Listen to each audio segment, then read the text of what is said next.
Samantala, sa labas ng Dedran, karamihan sa mga tao dito ay walang tirahan, at ang lungsod ay naging magulong dahil sa mga isyu sa pananalapi ni Dedran. Hindi inaasahan ni Ellison na ang sitwasyon ay mas masahol kaysa sa inaasahan niya.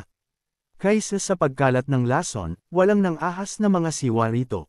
Napagtanto niya na hindi niya mahuli ang lahat. Ang pag-arte ng Rushley ay alerto lamang sa mga kriminal, kaya kailangan niyang makabuo ng isang plano. Pagkatapos, tumawag si Ellison kay Rurin, "Mayroon akong plano, nais mo bang marinig ito?" Ngunit, medyo mapanganib ito. Ngumiti si Rurin, na nagpapahiwatig na hindi dapat mag-alala si Ellison, "Hanggat ayusin mo ito, handa akong gumawa ng anuman para sa iyo." Maya-maya, si Rurin pak ng mga hyenas na nakakakita ng isang kordero. Gayunpaman, hindi inaasahan ni Rurin na hindi hihiwalay ng sel ang mga kalalakihan at kababaihan. Ngunit kung sino talaga ang kordero ay nananatiling makikita. Habang nahaharap si Rurin sa mga bilanggo, isang tinig ang nakakagambala sa kanya, "Narinig ko na mayroong isang batang babae na bilanggo ngayon." Ang taong ito ay si Ricardo, ang Lord Chamberlain ng Dedran City. Hindi inaasahan ni Rurin na ang pinuno ng gang ng lungsod ay namamahala sa pamamahala nito. Ang bantay ay tumuturo sa Rurin, ito ang bilanggo. Siya ay naaresto dahil sa pag-atake sa mga dumadaan sa kalye. Nakakakita ng mapaghimagsik na hitsura ni Rurin, nasisiyahan si Ricardo, medyo mapaghimagsik, ngunit iyon mismo ang kanyang pagbebenta. Ang mga mata ni Rurin ay napuno ng nakamamatay na hangarin. Sa sandaling iyon, ang dalaga sa likuran ay nakakagambala kay Ricardo, tila dahil ang ika-4 na bilang ng imperyo ay dumating. Di nagtagal, tumungo si Ricardo sa hall, ngunit siya ay galit na galit na galit, ang taong ito ba ay may isang nais na kamatayan. Dapat niyang malaman na ang 3 bilang ay nawala na dito. Sa kabila nito, si Ricardo ay nagpapanatili ng isang ngiti sa kanyang mukha at binabati siya. "Maligayang pagdating, iginagalang bilang, narinig kong ikaw ay mula sa palasyo." Nakaupo si Ellison sa sofa, tumawid ang mga binti, at nagsasaad ng walang pasubali, "Masarap makita ka. Bibilanggan ko ang Riv Oak at mula ngayon, aabutin ko ang Dedran City." Mas maaga sa umaga, pagkatapos matanggap ang sulat ng appointment mula kay Prince Leon, Ellison ay dumating sa tirahan ng Duke bilang Count Riv Oak. Si Ricardo, na nakikita ang Imperial Seal, napagtanto na ito ay hindi mapag-aalinlanganan na totoo, ngunit ang bagong Lord ay mas mabilis na dumating kaysa sa inaasahan niya. Malungkot niyang ipinapaalala sa kanya, "Bilangin si Riv Oak, alam mo ba? Bago ka, mayroon ng 3 sa mga ipinadala na opisyal na misteryosong namatay." Ngumiti si Ellison at tumugon ng basta-basta, "Sinasabi mo ba na dapat akong mag-ingat upang hindi maging pang-4? Hindi direktang sumasagot si Ricardo ngunit ang mga chuckles ay hindi pinapansin. Paano ako maglakas loob na magbiro tungkol sa ganoong bagay? Nagbibigay ito kay Ellison ng dahilan upang kumilos. Pagkatapos, sa harap ni Ricardo, pinunit niya ang liham ng appointment ng Imperial, isang kilos na nakakasakit at walang respeto. Nakakakita ito, si Ricardo ay naghiwalay sa isang malamig na pawis, nagulat na ang bagong bilang ay magiging matapang. Dapat pansinin na ang mga pagkilos na ito ay maaaring humantong sa pagkabilanggo. Gayunpaman, si Ellison ay lumilitaw na walang pag-iisip tulad ng isang binata na walang kamalayan sa grabidad ng mundo. Sa halip na ang mga nakakainis na tungkulin ng administratibo, mas gusto ko itong maging isang lugar ng interes. Wala bang lugar kung saan nakahanay ang aming mga interes? Hindi agad tumugon si Ricardo ngunit mukhang mas malabo. Samantala, ang Rurin ay kinukuha sa mga sel ng paglipat. Bagaman madali siyang umalis, dapat niyang matiis ang kanyang pagkagalit upang makipagtulungan sa misyon ni Ellison. Di nagtagal, pinangunahan siya ng kulungan.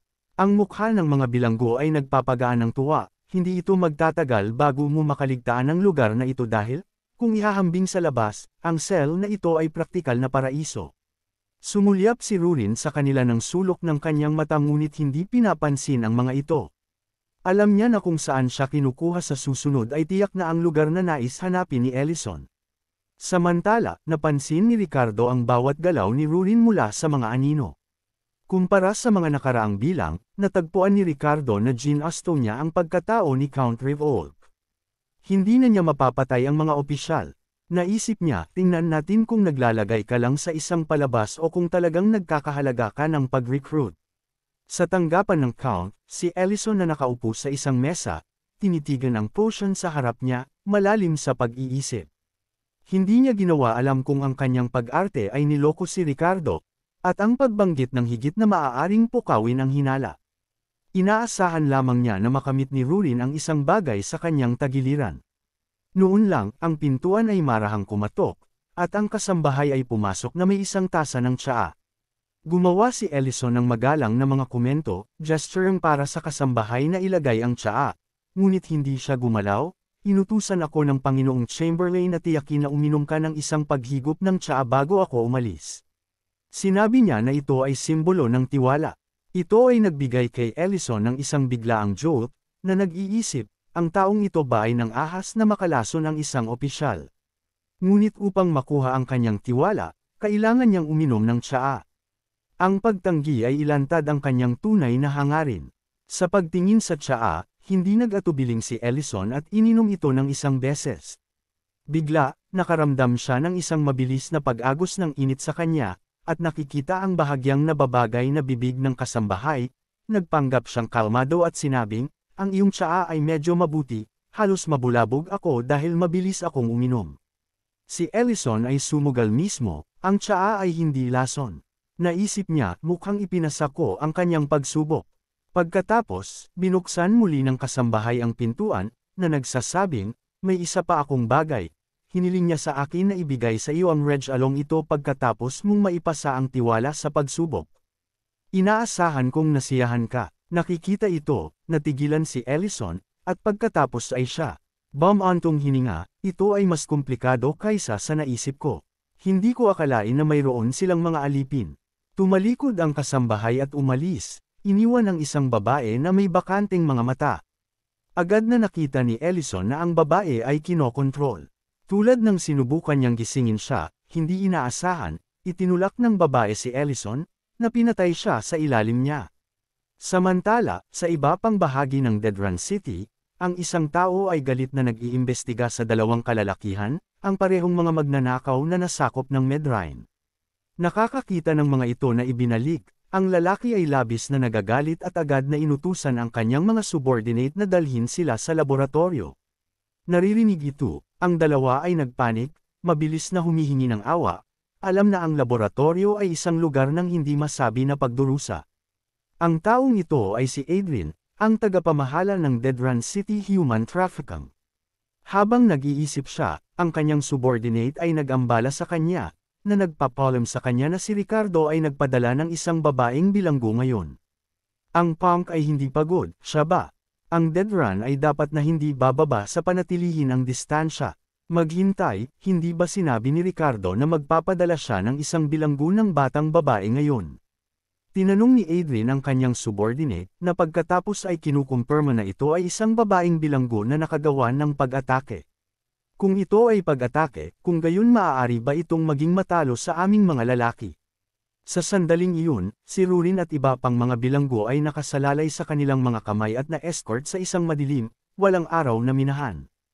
Hindi inaasahan ni Rurin ang maraming mga alipin na gaganapin dito, dahil malinaw na ipinagbabawal ng imperyo ang pangangalakal ng alipin. Ang mga taong ito ay malinaw na na-trade sa pamamagitan ng mga iligal na channel. Nakakakita ng Overseer Liv, agad na naaktibo ni Rurin ang isang puwang ng transportasyon, na nagbabalak na ipaalam kay Ellison ang mga sitwasyong ito. Bagaman hindi siya sigurado kung ito ang eksaktong lugar na hinahanap ni Ellison upang gumawa ng lason, nadama niya na mahalaga na ipaalam sa kanya kaagad. Gayunpaman, nang magsalita siya sa puwang ng transportasyon, wala siyang natanggap na tugon. Tumingin siya sa puwang ng transportasyon, nanlaki ang kanyang mga mata sa pagkabigla upang makita ang isang babae sa tuktok ng Ellison. Si Ellison ay agad na pinapawisan ng labis, nagmamadali na nagpapaliwanag, ito ay dapat na hindi pagkakaunawaan. Ang pahayag na ito ay ginawa ni Rurin na hindi kapanipaniwala na panoorin ang eksena. Bigla, isang nakasisindak na enerhiya ang sumabog mula sa kanyang katawan. Gayunpaman, biglang sinabi ng babae, "Master, mangyaring bigyan mo ako ng iyong order." Nagalit agad si Rurin, ang kanyang mga kamay ay nagdurog ng mga tanikala. Nagmamadali na sinubukan ni Ellison na kalmado si Rurin, ito ay talagang hindi pagkakaunawaan. Ang babaeng nasa harap mo ay kinokontrol. At ang iyong pinakawala na aura ay maaaring maakit ang pansin ng kanilang pinuno, lalo na dahil halos hindi namin na-infiltrate ang tirahan ng bilang. Pakinggan ito, bahagyang na-atras ni Rurin ang kanyang aura ngunit malamig na sinabi, gumawa ng ilang pananaliksik sa kung ano ang tungkol sa silid ng paglilinang. Tatalakayin natin ang bagay na ito mamaya. Mas mabuti kang maging handa. Nakaramdam si Ellison, nag-iisip, sino ang maaaring hatulan ito. Samantala, napansin ng patrol guard ang isang bagay na hindi pangkaraniwan sa cell.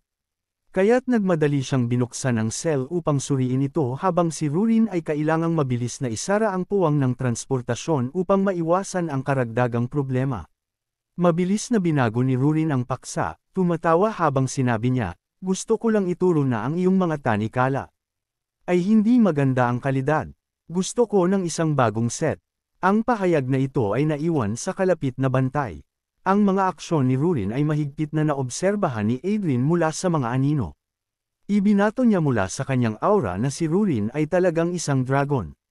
Naririnig ito, ang deputy commander ay labis na nagulat, at alam na hindi niya ito matalo, walang pagpipilian si Rieden kundi maghanap ng ibang tao upang hawakan ito.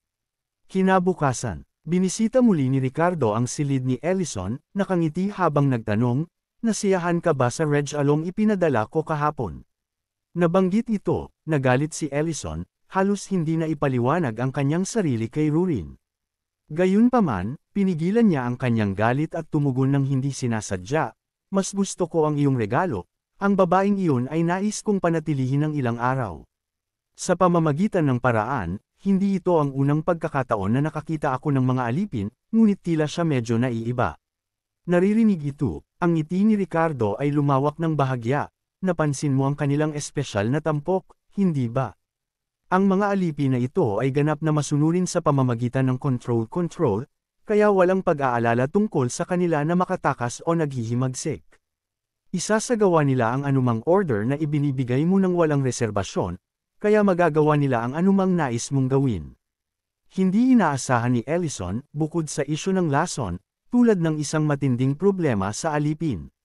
Pinag-isipan niya kung ibabato ang merkado ng alipin na ito kung iniwan ang hindi pinapansin, na nakakaalam kung gaano karaming mga inosenteng buhay ang masisira.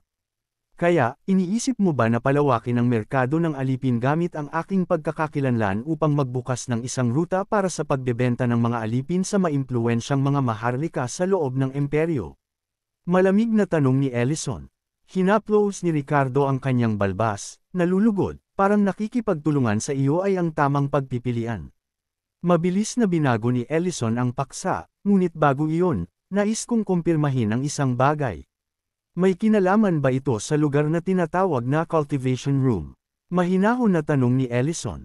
Nagdulot ito ng mga mag-aaral ng Ricardo na biglang pag-urong, malinaw na hindi inaasahan na malaman ni Ellison kahit na ito. Nag-gesture si Ellison para makapagpahinga siya, hindi ako makikipagtulungan ng hindi nauunawaan ang sitwasyon. Maaari ko bang makita ngayon ang buong proseso?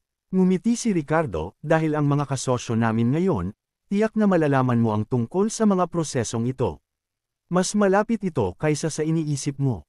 Samantala, si Adrian ay papunta sa isang silid, pagkatapos ay kumatok siya sa isang pintuan. Inutusan siyang pumasok. Binuksan niya ang pintuan na nagsasabing, mayroon akong kaunting mahirap na isyu dito. Ang tao sa silid ay ang Red Dragon Sydney. Dahil napansin ni Adrian na ang aura ni Rurin ay katulad ng Sydney's, wala siyang pagpipilian kundi humingi ng tulong kay Sydney. Pagkatapos ng lahat, ang negosyo ay kasangkot din sa Red Dragon. Samantala, pinangunahan ni Ricardo, sa wakas ay nakarating si Ellison sa kanilang silid ng paglilinang. Ang lugar ay napuno ng mga bakas ng mahika, na humahantong kay Ellison na mag-surmise na isang makapangyarihang mage ang kasangkot. Bukod dito, ang pisikal na kondisyon ng mga manggagawa ay tila mahirap. Alam ni Ellison na ang susunod na hakbang ay upang makilala ang mga sangkap ng lason. Pagkatapos ay tinanong ni Ellison, maaari bang makagawa ng mga sangkap na ito ang isang hindi maihahambing na lason? Iniisip na si Ellison ay interesado sa iba pang mga gamot, malapit nang hilahin si Ricardo mula sa kanyang Amerik ang iba dito.